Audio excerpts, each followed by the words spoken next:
Hello everyone, कैसे हैं आप सब। आज हम दिल्ली सल्तनत के दूसरे वंश को पढ़ेंगे। कल हमने गुलाम वंश को कंप्लीट किया था। इस वीडियो में हम खिलजी वंश के पहले शासक जलालुद्दीन के बारे में विस्तार से जानेंगे। तो आइए पढ़ते हैं। खिलजी जो है वो गौरी के समय से ही उसकी सेना में थे।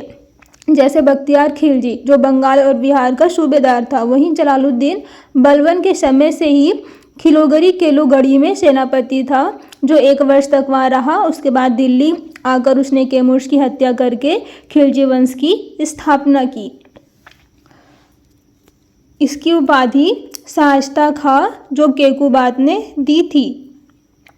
इसका शासनकाल 1290 से लेके 1296 तक रहा। सल्तनत काल का यह सबसे बुजुर्ग शासक रहा, जिसकी एज 70 वर्ष की थी तब उसने अपना शासन प्रारंभ किया था। 1290 में इसी के समय कड़ा मानिकपुर जो यूपी में है, मलिक छज्जू ने विद्रोह किया था। मलिक छज्जू बलबन का भतीजा था और विद्रोह के बाद उसको अरकली खां जो मुल्तान का गवर्नर था, उसी के संरक्षण में रखा गया था।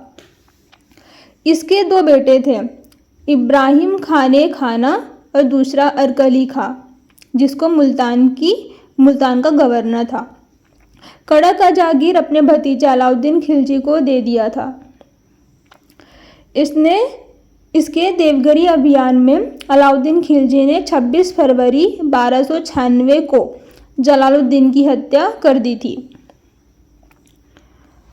उसके बाद 1292 में मंगोल आक्रमण हुआ, जिसने दिल्ली में मंगोलपुरी बसाई। जलालुद्दीन खिलजी के दरबारी कवि हसन देहलवी और अमीर खुसरो थे। अमीर खुसरो के बारे में बहुत सारे क्वेश्चन एसएससी सीजीएल में पूछे जाते हैं उसके पुस्तक के बारे में। जैसे अमीर खुसरो का वास्तविक नाम अबुल हसन और उनका जन्म है उनका पटियाला यूपी में हुआ था।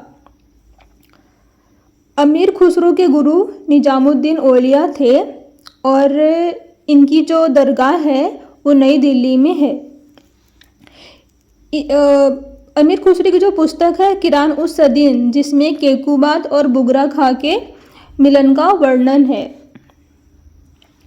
अमीर खुसरो की दूसरी पुस्तक खजाए उल फुतूह, जिसमें अलाउद्दीन खिलजी के चित्तौड़ अभियान का वर्णन किया गया है विस्तार से।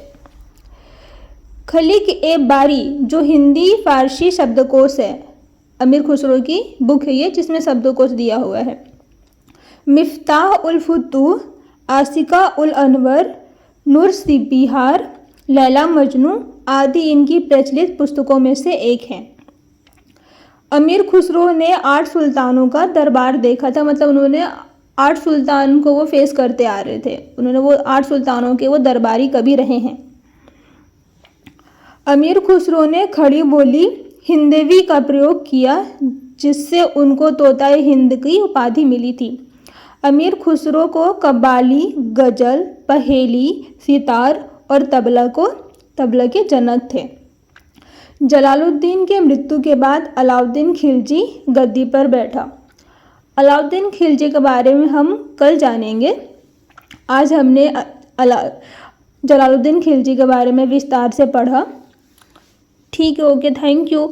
प्लीज़ चैनल को लाइक करना, कमेंट करना, सब्सक्राइब करना। अगर आपको लगा हो तो कि अगर आपको चीज़ें समझ में आ रही हैं तो आप प्लीज़ वीडियो को सब्सक्राइब कर देना, ताकि आपको और रिलेटेड वीडियो मिलती रहे। Okay, thank you.